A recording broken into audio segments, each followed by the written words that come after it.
but we will face cuts of at least £6 billion a year. The Financial Times estimated on the previous government's plans that £37.4 billion will be cut from public spending by 2014.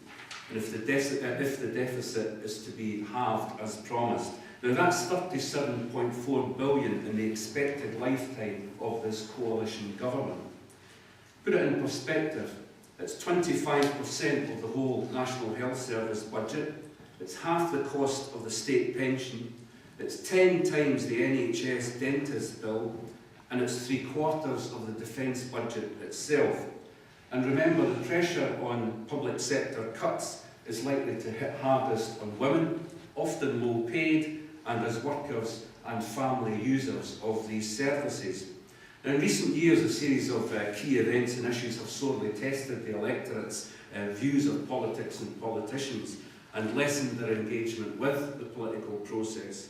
And when we needed a debate about such things as progressive taxation and policies to address social need, what we got were the headlines captured by the expenses scandal. And the cause and the effect of the economic crisis was laid at the door of a political process compliant to big business and to be paid for by taxpayers directly and through cuts in their services for decades to come.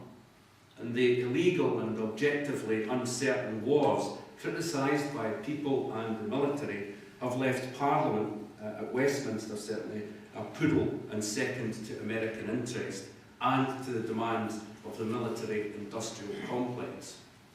The military-industrial complex, because there's no military role for Trident, as some have already argued here this morning. Nuclear weapons did not protect the US from terrorist attacks.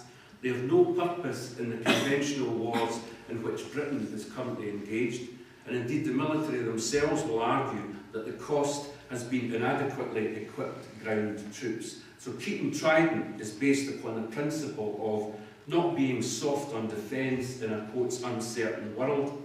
Well, by implication, our large European allies such as Germany, Italy, Spain, all former fascist powers, should have their own nuclear deterrent to make their citizens as allegedly safe as ours.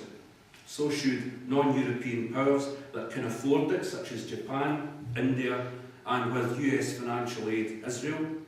The same hardcore defence logic should apply to other powers such as Iran.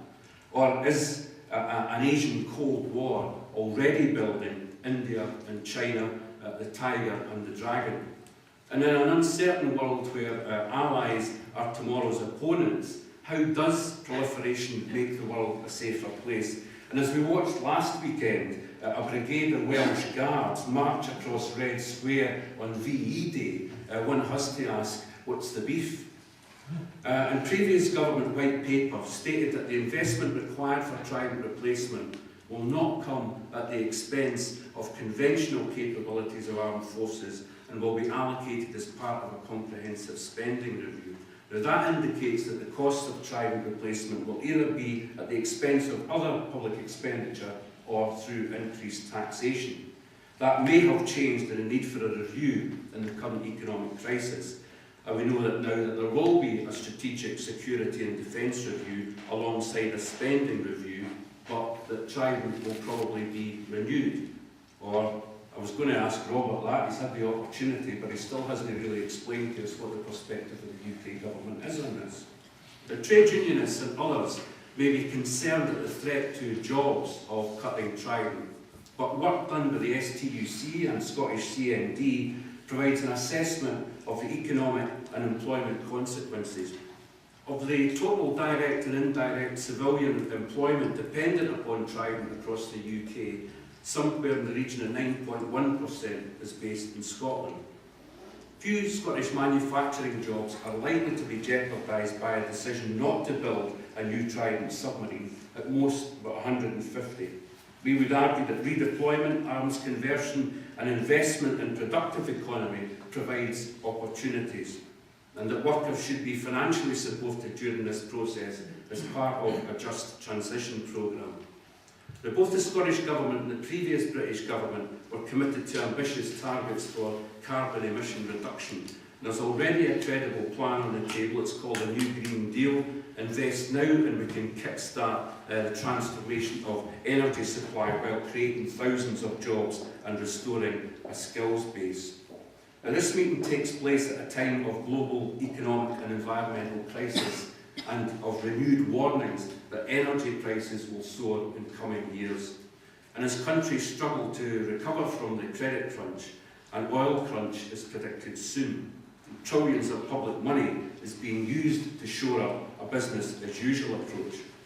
In essence, we would argue that we want to move away from a greed economy linked to the military-industrial complex that caused the global crash to a green economy that will help secure decent jobs and public services for all and will help safeguard the planet for future generations. We must protect and strengthen key public services that the population relies upon in their daily lives, and particularly at times of crisis like unemployment or serious illness.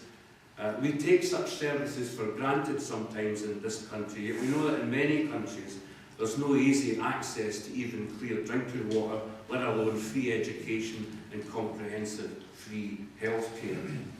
The TUC's budget proposals argued for a £25 billion public investment programme which would create and safeguard 1 million jobs. Believe it or not, we do favour cuts, as I've said, cutting Trident. That would help pay for a step towards a better world. Ordinary people generally now do know that global warming is a reality, but they sometimes feel a bit powerless about what they, as individuals, can do. Yet the Climate Change Scotland Act would have been a lot weaker without the tremendous people power that mobilised by the Stop Climate Cares Scotland coalition. And if we want governments to instigate these major political changes, we need to demonstrate that people power again, putting pressure on politicians to act and putting people first. So I see greater opportunities than the small window that Patrick was identifying earlier. Because across Scotland, local authorities and other public service bodies are cutting services to local communities as the price to be paid for the bailout of the banks.